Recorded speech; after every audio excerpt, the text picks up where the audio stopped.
In our modern world, we put celebrities on pedestals and we take great pleasure in ripping them down. Is Meghan to blame? Is it Harry?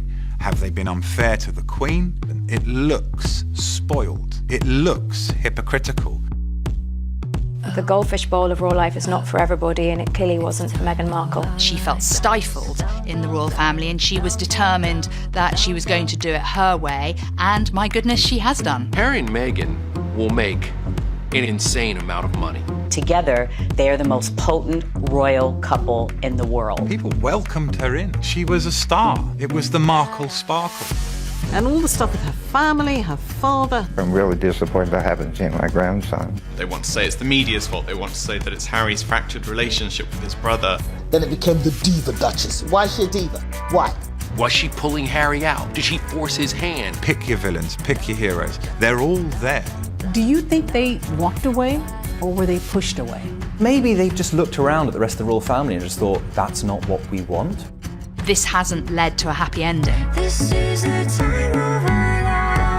Tonight, an ABC News special, Royal Divide, Harry, Meghan, and the Crown, with Deborah Roberts. The royal family continue to deliver new storylines that we've not experienced before. Once Meghan and I were married, we were excited, we were hopeful, and we were here to serve. For those reasons, it brings me great sadness that it has come to this. This is a great, great story. The decision that I have made for my wife and I to step back is not one I made lightly. It was so many months of talks after so many years of challenges. Hang on, Harry. Where are you going? You're great. They're all family without you. No, don't do it. Harry has abdicated from his royal role. It was everywhere and it went around the world in an instant. Príncipe Harry y Meghan. I mean, this is like something straight out of The Crown. You reap what you sow, sister. A family fighting, two brothers butting heads. Maybe the in-law women don't get along with each other. Their grandmother's getting frustrated. Dad doesn't know what to do. Hello? That goes on in every house. That's what makes this so good. We have chosen to make a transition this year in starting to carve out a progressive new role within this institution. The palace were in utter panic mode. You take Prince Harry out of the royal family, you're taking the jewel out of the crown of the royal family. This was a complete shocker. What is the mood there in London right now? I thought, oh my God, they've quit? We now plan to balance our time between the United Kingdom and North America. And I know I haven't always gotten it right, but as far as this goes, there really was no other option. It was kind of dropping a nuclear bomb in the middle of the Queen's lap. And then all of a sudden, it was like, whoa, nobody in the royal family knows? This is like dysfunctional beyond belief. Some of the people that were there cheering them on the day of the wedding feel like this was a step too far. They put it out on Instagram, having just returned from a 6-week break in Canada. A couple that we knew weren't happy. Realising, having a glimpse of what life could be like outside of the bubble in London, and saying, you know what, we're going to do this. This is what we want to do. They've come across as rather precious, spoilt millennials, throwing the toys out of the pram because it's not exactly what she wanted or they wanted as a couple. Harry and Meghan, in the eyes of the public, said, oh, actually, we just want the good parts. And we don't want to do all of this sort of boring pomp and pageantry. The public doesn't want them on yachts in the south of France with Elton John, because that's not what it means to be royal here. She probably has the sort of fairy tale view that we have, only to find that once she becomes involved with Harry, it's not a fairy tale. They started to get a lot of criticism about the way they were living their lives. Were they just being naive?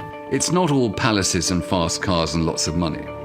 It's the gilded cage. In the end, it's not about you, it's about anything you can do to support the Queen, who's the head of state. For Prince Harry to make the decision to say, I'm stepping back, I don't want to be a royal, that is an enormous slap in the face for the royal family as an institution itself. So Harry was, if you like, summoned to see the boss of the family. There was then a summit at Sandringham. It was a 2-hour meeting with Harry, the Queen, Charles, and William. Harry, I heard, was extremely nervous before he went in there. He hoped that going in there he was going to see his 93-year-old grandmother, who has always had a soft spot for him, but there was a strong chance that behind that door was also a very angry monarch. And there they began to hash out what this new role for Harry's going to be. Who's going to pay for what kind of security you're going to have, where you're going to live, how many times you're coming home, what are your titles going to be, all that sort of stuff. Because they take money out of the sovereign grant, which is taxpayer money used to pay for the royal family. People in this country feel they have an ownership. So there's this sense that they should not be freeloading royals. And then came this sort of unprecedented statement from the Queen. Although we would have preferred them to remain full-time working members of the royal family, we respect and understand their wish to live a more independent life as a family, while remaining a valued part of my family. She repeated this word family 8 times in her statement. So the tone was more grandmotherly than sovereign. We support you, Harry. We're disappointed, but we want what's best for you. That is unprecedented. It was her saying, this is my family, we're sorting it out. But essentially that Harry and Meghan had got what they wanted. Harry and Meghan got what they wanted, but at a price. Our hope was to continue serving the Queen, the Commonwealth, and my military associations, but without public funding. Unfortunately, that wasn't possible. She loves Harry, but when it comes to the decisions about the future of the crown, she's ruthless. And that's the big thing that people wanted to see, like the Queen came down with the hammer. She's 93 years old. She has been known to be tough, but yet she sounded very grandmotherly. But you can be lovingly tough, and in a very short period of time, a decision had been made by the Queen. Tonight, everyone looking at the clues in the Queen's words. Taking away the HRH titles, removing public money, they're no longer working members of the royal family because the Queen's not allowing it. I've accepted this, knowing that it doesn't change who I am or how committed I am. But I hope that helps you understand what it had come to, that I would step my family back from all I have ever known. I think despite our surprise at the way in which this news was delivered, the signs were there all along. We saw it when we were on the royal tour with them around Australia.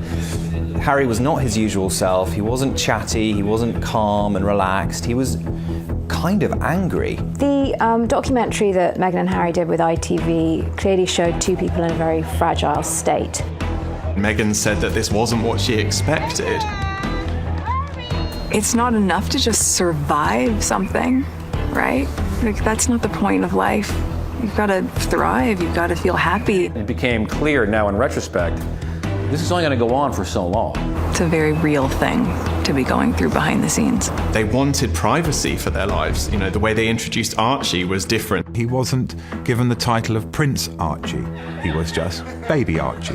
That was a clue. They'd reached a point where they knew that they had to make change quickly, or it could have major damage on their lives or even their mental health. Royal watchers are losing their minds, apparently. The backlash against the Duke and Duchess of Sussex decision has created enormous divisions. It's been very divisive. They are human. But they keep having problems. They keep doing the same silly things over and over again. Silly. Is she the victim or is she the villain?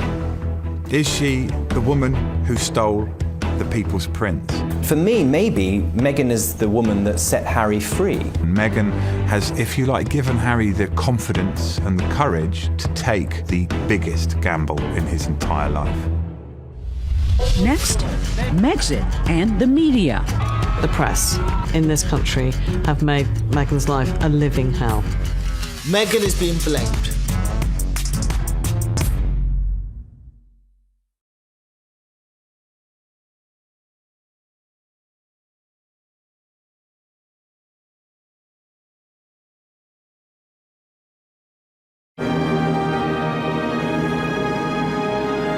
It seems almost 1,000 years ago, from May of 2018, when Meghan and Harry got married. It was this beautiful spring day. And their idyllic wedding was just typical of the British sort of adoration for them. It was so magical. And I'm a dude, and I was still caught up, swept deep in what happened that day. They seemed incredibly in love, and maybe more importantly, the public seemed very much in love with them. When 2 billion people watched them get married on television, People welcomed her in. She was a star. It was the Markle sparkle. But almost immediately after the doors closed on the church, the relationship between Meghan and particularly the British press began to sour. I just think she's a slight social climber, I'm afraid. Meghan spent more than £1 million just on her clothes. Meghan Markle just can't seem to hold on to employees. And they started talking about her being demanding, spending too much money, not caring about her royal duties, bossing Harry around. And over time, Harry and Meghan became very sensitive to these stories. We now live in an era where one negative story can become thousands of negative stories within minutes. There's the expensive wedding, there's the American expensive baby shower, and there is the renovation of a place called Frogmore Cottage. The royals are not celebrities, they're public servants. They're paid for by the British taxpayer. But then they took $3 million of public money to renovate Frogmore. That was controversial. What was even worse was then when they started to be preaching about doing our bit to save the planet. It's a race against time, and one in which we are losing. There was Harry on one hand who was talking about climate change. No one can deny science. But then, in the other, he was going on private jets to attend Google summits in Italy. I think the idea of being carbon footprint crusaders and then turning up in your private jet, that's shooting fish in a barrel for the press. Don't do that, it's dumb, right? So it's diva-ish behavior, basically, that the British press is accusing them of. And then when Archie was born, it was very strange that there was this kind of secrecy around the birth. People are scratching their heads going, why are you being so cloak and dagger? The Princess of Hugs is now saying, step away from me, like this is private, this is only about me. Funny that, because her wedding wasn't only about her. There was uproar in the British media about them not doing the grand moment on the steps of the Lindo wing like Kate did. She just had this baby. She's sitting in the hospital and she's like, you want me to go out there and do the dance for the press? Not happening, my brother. How much of a big deal is this? Ordinary people share the photos of their kids too. Why won't you do that, right? We covered your wedding, now show us the baby. It seemed ungrateful. Harry and Meghan changed a tradition and they released a photo with the Queen, with Prince Philip, with Meghan's mother Doria. These key moments that have happened in their lives have been shared on Instagram instead. We're in this world now where the press is being bypassed and they can't bear it, so they just need to be as sort of sensational as possible. The criticism started, oh, she's opening her own car doors, you know, she doesn't understand royal protocol, she's talking too much, she's not talking enough. She was under the most unbelievable level of scrutiny. My British friend said to me, I'm sure he's great, but you shouldn't do it because the British tabloids will destroy your life. And all the stuff with her family, her father, her sister. Meghan Markle's family is a disaster. It is that simple. There's no way to get around it. Thomas Markle sitting next to Piers Morgan on British TV. I'm a little embarrassed for them and feeling very sorry for the Queen. Once again, he's exposing things about his daughter. And there's a sense, I think, that she feels that she's been hard done by, that she wasn't given a chance. I never thought that this would be easy, but I thought it would be fair. For me and for my wife, you know, of course there's a lot of stuff that hurts. I will not be bullied into playing a game that killed my mum. He thinks that the press killed his mother, that the sound of the camera shutter, reminds him of that horrible time. You know, you really can't blame him for feeling that way. However, at the same time, those cliques are journalists who have been invited, and it's a very different thing to the photographers who were physically pursuing his mother throughout her life. I think he's terrified for Meghan. And there was an element right at the bottom of this, when you boil it all down, of a loving husband trying to protect his wife. I spoke to Harry a few days ago. He has suffered a lot from all of the things that have happened to him. He suffers a lot from people judging him. There is validity to the idea that the press have hounded Harry and Meghan. Diana was literally chased into a tunnel and died. I don't think they've been any worse than they were during the Diana years. Princess Diana was actually physically hounded by the paparazzi. They had cameras in her face, they were chasing her down the street. Nothing like that has happened to Harry and Meghan. When you continue and constantly see and hear negativity, it can be overwhelming. You can feel powerless and lost. You can feel different, confused, or like you don't belong. There's been a big conversation about the coverage that Meghan gets versus what Kate gets. But Kate, in her day, Happy birthday, Kate. She was hounded. She was the most photographed woman in the world for quite a number of years. When she was just a girlfriend, the tabloids were relentless. But the difference is with Kate is that when she got married, suddenly she could do no wrong and the papers backed off. With Harry and Meghan, she's still painted out as the villain. She is still Duchess Difficult. And that's a narrative that the tabloids absolutely adore. We've got perfect Kate trashing Meghan. The list of complaints against Meghan is astounding. She made avocado toast for a friend who was visiting, and he put it on Instagram, and then suddenly the headlines were about how she is contributing to climate change and unfair labor practices, and she's choosing end of the world. Yeah. But when Prince William bought Kate an avocado for her morning sickness, oh, that's wonderful. What a wonderful, loving husband. And once again, you see the difference in the way the press treated those two women. You only need to look at some of the coverage that has called Kate a fashion icon for wearing a strapless dress, but then called Meghan vulgar just a few weeks earlier. Vulgar. Her fashion choices raise many eyebrows. It's a disgrace. And it's these sort of discrepancies that have made it quite difficult to understand what it is that the British press have had in for Meghan. So, yeah, I can understand why he's blaming the media, because the media are to blame. Do you think race played a big part here? We saw it in the British press. You know, these tones, these words being used as exotic, or Harry's new girlfriend straight out of Compton. When people say, that's not a racial undertone, that's just racist, isn't it? Let's be honest. She was brought up nowhere near Compton. She's from Los Angeles. She went to a private school in Hollywood. All the coverage of her is not as one of us, but of this strange, exotic being. She's not the all-white, all-wholesome girl that Kate is. He sees what his wife is going through now. This is all very, very raw with him. Now, Meghan is being blamed. Blame the black woman.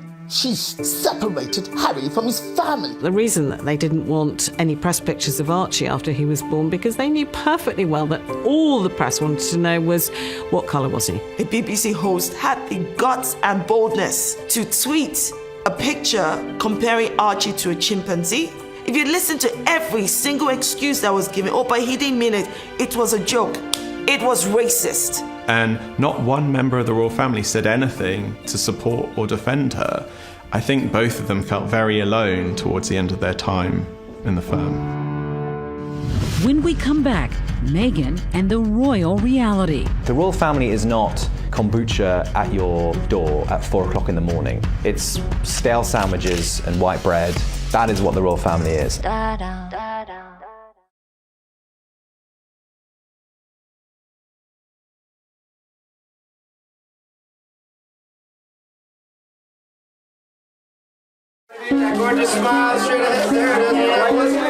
How do you take a self-made woman in her 30s who personified the American dream before she even met Prince Harry, put her into the situation of the royal family, and expect her to be able to breathe? The flip-flop culture is part of just who I am. Hippy-dippy kind of woke avocado toast eating, you know, Pilates and yoga, smoothie. I love my cutoffs and flip-flops and being as relaxed as can be. We kind of think that's weird, all of that, you know? She was a divorcee with 1 million followers on Instagram, an actress, didn't tick a single box of princess-in-waiting material. She wasn't just this clone come to marry Prince Charming. If anybody knows about marrying into an aristocracy, as an American, you do.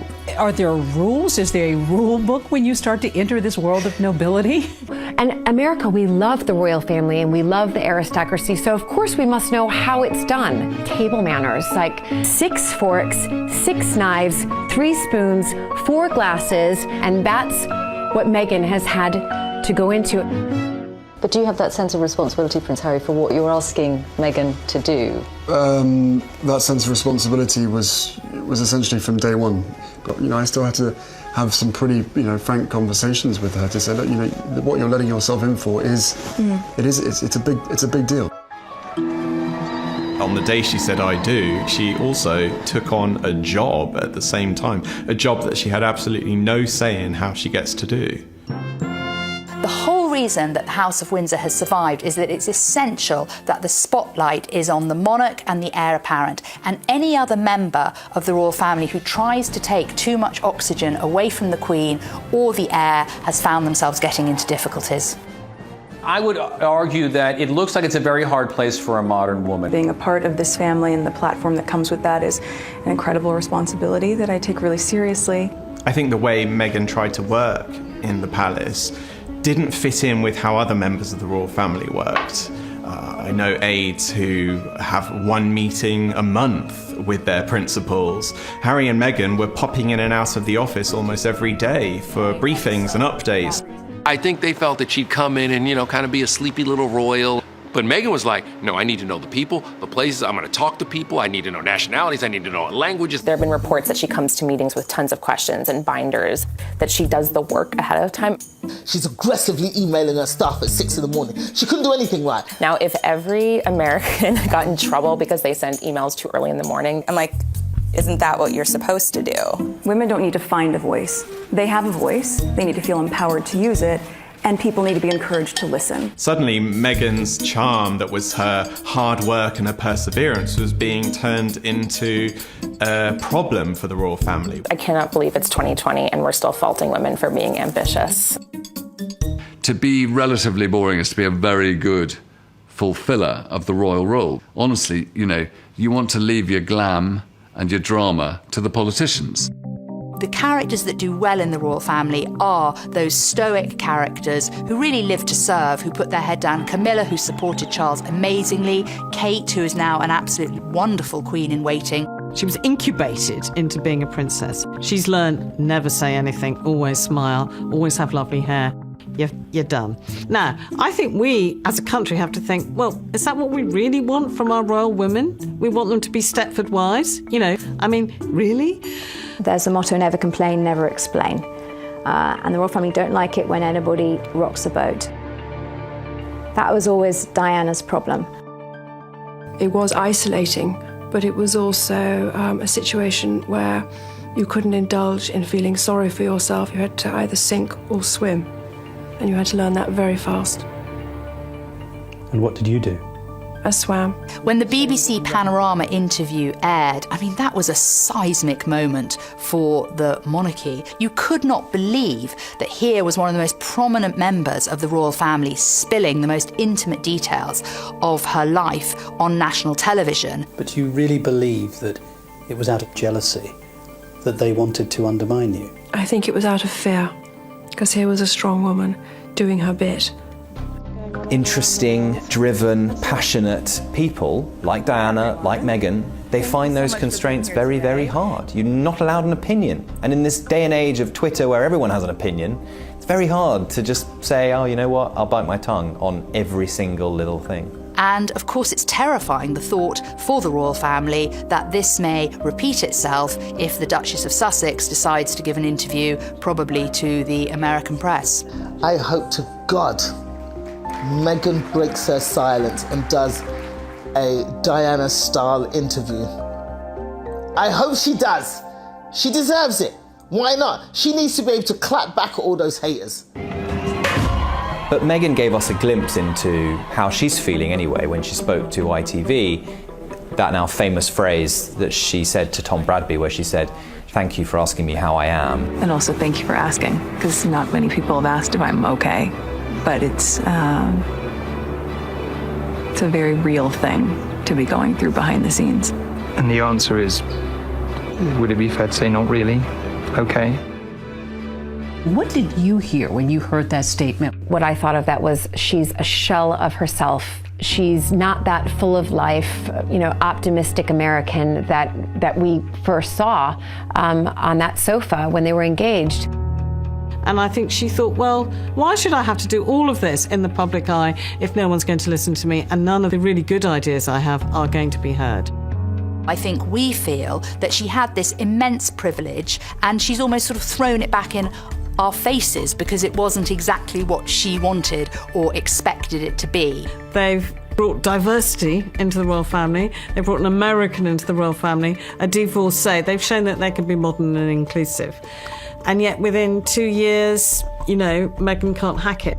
There was going to be this clash between a family wanting to bend her into place and her wanting to change them. So yes, maybe Meghan hasn't succeeded in totally revolutionising the royal family, but they haven't succeeded in bending her into place. Next, Harry, a reluctant prince. And during that period of frustration, did you ever wish that you weren't a prince? I wish that quite a lot, actually.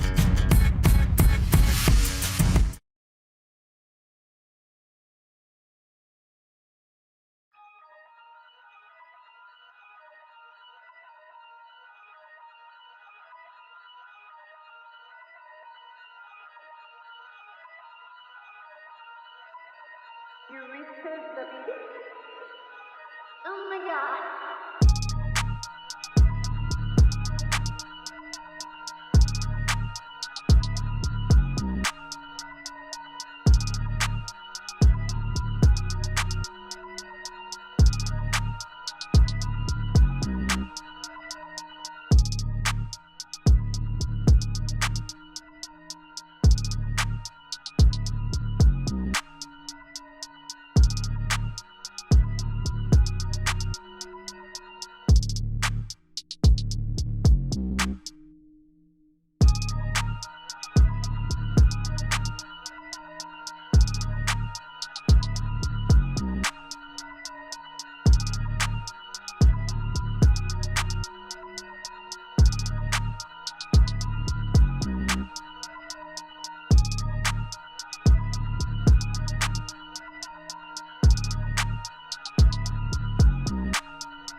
Oh my god.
What we've always known with Prince Harry is that he is a reluctant royal.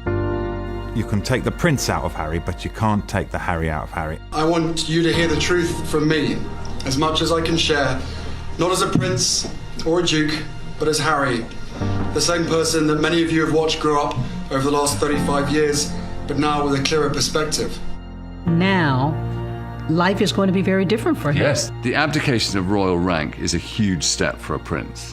And he has followed his heart, God knows. He's followed his instincts. My goodness me, it's going to be a challenge making this work. But that is Prince Harry. He doesn't want to be a royal. He's being a father. This is a guy who is trying to protect his cub and his lioness from whatever it takes. He has become an incredible man, the man that his mother would be proud of. I think it's really important to remember that the British public have kind of adored Harry, and he is like the nation's favourite son. We felt so devastated for him when we saw him as a young boy walking behind his mother's coffin. Somebody losing their mother and then it being, projected to the millions on TV screens. It gives me chills thinking about it. He said, I kept thinking, this is my mother. Why are you crying? You couldn't have loved her like I loved her. The country essentially adopted Harry and William as their own. The fascination now, especially with this generation, is we care about her sons and we want to make sure that they're happy. What we saw after Diana's death is that the bond between William and Harry surpassed any brotherly bond. I think for a long time, William and Harry maybe felt like a team outside of the royal family, children of Diana, somehow, different to everybody else. But you simply cannot underestimate how close Harry and William became. Harry obviously has been born and bred with a sense of duty. At the same time, before he even met Meghan, he was talking about the possibility of not being a prince. This is my bed. I don't really make it when I'm down here, which is a joy. That's it, made. He was in the army for many years. He did 2 tours in Afghanistan. I signed up because I wanted to be one of the lads. This sort of normality for me to be amongst these guys was so important. He talked about going into the army and how that gave him a certain amount of anonymity in some ways, that he was just Harry. And then, while he was out on operations in Afghanistan, somebody says where he is and he's brought home. I think that really hurt him. We saw Harry, for a number of years after leaving the army, almost taking the role of official royal gooseberry. Like the third wheel with Meghan and Will. It would be Harry popping up in the background at all sorts of events. Enter Meghan. Enter Meghan. She's already experienced a life that he wants a slice of. The British are very kind of reticent to do anything drastic, and he kind of needed this American to come and say, no, take what you want in life, be the person you want to be in life. When you have the privilege of meeting him face to face, he doesn't disappoint. He's a life and soul. He's the guy, he's the member of the royal family that if you were going to have a barbecue or a dinner party, he'd be top of your list of invites. In spite of the place that he was given and all of the benefits and comfort that life has given him, he's one of the most committed and hardworking people that I know. Centre Ballet is a charity that is very special to Harry. It was set up in memory of Princess Diana. I was named the first ambassador for the charity, helping kids with HIV. My commitment to Sentivali comes from an inspiration from the leader of Sentivali, which is Prince Harry. Africa's very close to my heart. Obviously, my mother had a soft spot for Africa as well. Sadly, over the last couple of years, Harry and William's relationship has gotten worse. Sometimes to Harry, William is his brother, and at other times he's the future king and his boss. And it's always hard to sort of differentiate where the line is. When seeing Harry and Meghan's whirlwind romance unfold, William put the brakes on, or tried to, and said to his brother, look, just take your time, don't rush into anything. I don't think Harry ever really got over that. There's been a lot of talk in the press about rifts with your brother. How much of that is true? We're brothers, we'll always be brothers. We're certainly on different paths at the moment, but I will always be there for him, and as I know, he'll always be there for me. There's very little that we know about William's reaction to this, and from the conversations I've had with aides, he said very little. I think as a brother, he's been quite hurt at Harry's actions. Harry's decision comes from a very powerful statement he made last year in this ITV documentary when he said, I will not play the game that killed my mother. Every single time I see a camera, every single time I hear a click, every single time I see a flash, it takes me straight back. How can he live every day with the job that he has if that's the reaction that he's feeling? I think Harry still seems like that guy who was wounded at the age of 12 when his mother died. When I started my public life 12 years ago, I understood the media might be interested in what I did. I can only imagine what you may have heard or perhaps read over the past few weeks. But I was not aware of how overwhelming that attention would become. But the media is a powerful force. In a manner that's been hard to bear. I hope that helps you understand what it had come to. I will be reducing the extent of the public life I've led so far. That I would step my family back from all I have ever known, to take a step forward into what I hope can be a more peaceful life. I could see in his eyes and in his voice that he's on to something really spectacular. There are definite echoes of Princess Diana and the speech that she gave, but you would have thought that rather than repeating this, Harry would have looked at that and seen that it actually didn't work for his mother outside the protection of the royal family, and she was much more vulnerable and much more exposed. Tragically and paradoxically, it makes his story that much more compelling. If he had said it's all behind me, people wouldn't be paying attention. But because he says it's not behind him, he becomes that much more of an ongoing story. So his honesty is almost drawing the attention that he probably doesn't want. Going forward now, if this decision for Harry to step back does nothing else, I hope that it heals that breakdown in relationship between Harry and his brother William. Because unless they reconnect, unless they can continue to be mentors for each other, certainly when Prince William eventually becomes king, he'll be a far lesser king without Harry as his support. Coming up, Harry, Meghan, and money. Who's going to pay for their security?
The decision that I have made for my wife and I to step back is not one I made lightly. The breakaway royals, Meghan and Harry. Meghan has left the UK and now returned to Canada. We are taking a leap of faith, so thank you for giving me the courage to take this next step. Do you think they walked away or were they pushed away? I think they walked away. I think they had enough. This is the start of a whole new adventure for the Sussexes, for Harry and Meghan, and their ability to choose to give Archie exactly what kind of life they want for him.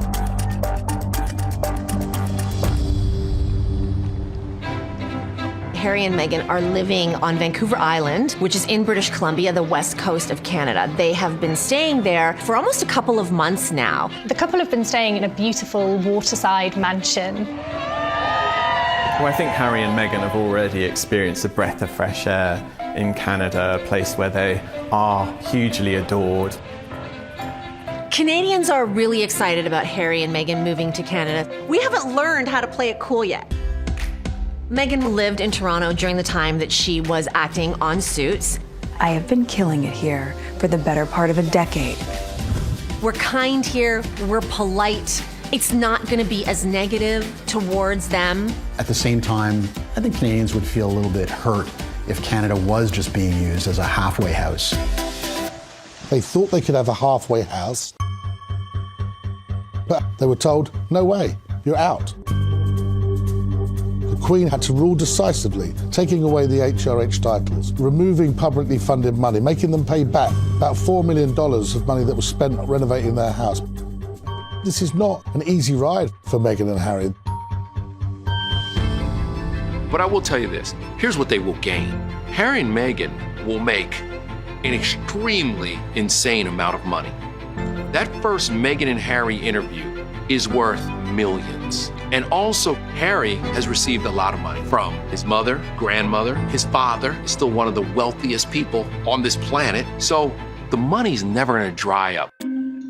What I hope will happen is they will use their celebrity, they will use their charm and good looks and whatever to raise money from people all over the world. I think that him and Meghan together from that platform that they are creating are going to be very important in the history of making the world a better place. Meghan and Harry's decision to step away from the royal family only enhanced their brand potency. They're now famous and culturally symbolic in a way that no other royals have ever really been. The problem that the Queen has is she has to protect the royal brand, and it has immense prestige. Yeah, there have been huge conflicts of interest when royals have tried to monetize the brand. I'm so unconventional that instead of serving tea, I serve ocean spray green-apple juice drink. We've had Fergie with some rather strange commercial adventures. 我是 Peter Phillips. If Peter Phillips, the grandson of the Queen, is allowed to go to China and film a milk commercial, I think Harry and Meghan getting involved in philanthropic-related projects for Netflix or Apple TV is not going to be a problem. I don't think Prince Harry means he's going to become a brand ambassador for Rolex. Harry can still raise all the money he needs for Africa and the Invictus Games. Meghan can do all the things she wants to do now on a regular basis. She can be Angelina Jolie, a nice version. The last remaining question for Canadians is who's going to pay for their security? The Canadians are very particular about taxes and money and where it's going. Estimates for Harry and Meghan's security have come in at anything from $1.3 million to $8 million. Everybody's talking about, will they be able to pay for their security? You're damn right they'll be able to pay for their security. And they could pay for yours too.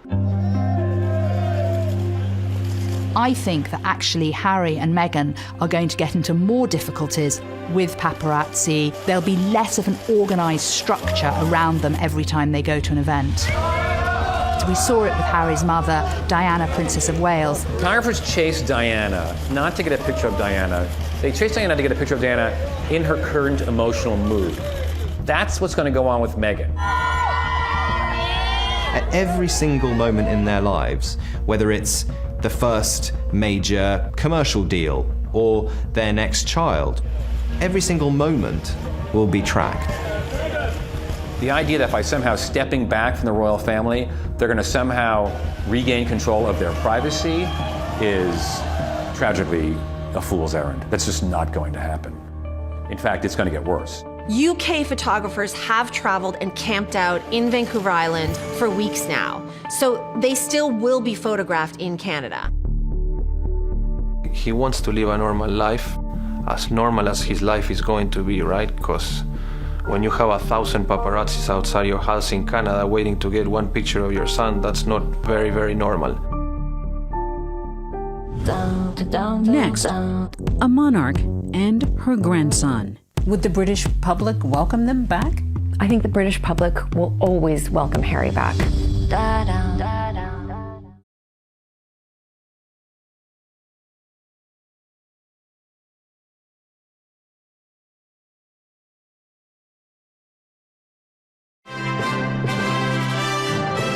At the end of the day, there are lots of reasons that people care about this story, but one of the main reasons is because they're worried about the Queen.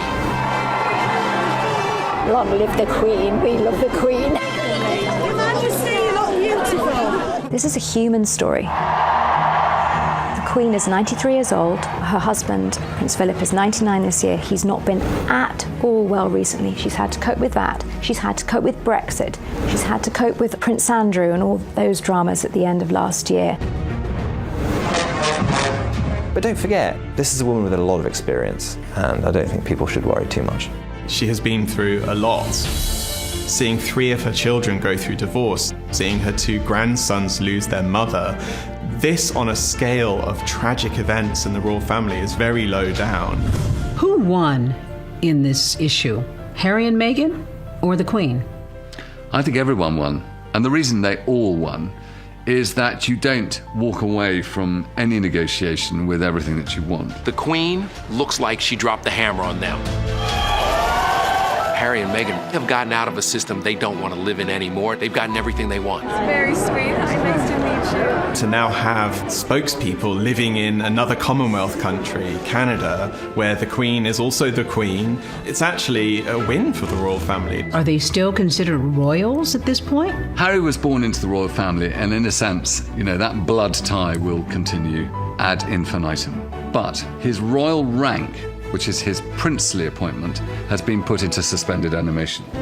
Going forward, they don't have that kind of ethereal, everlasting, eternal magic that the royal family gives you. The Queen seemed to intimate that in about a year's time, we will see how this is all going. Is this kind of a trial separation, as it were?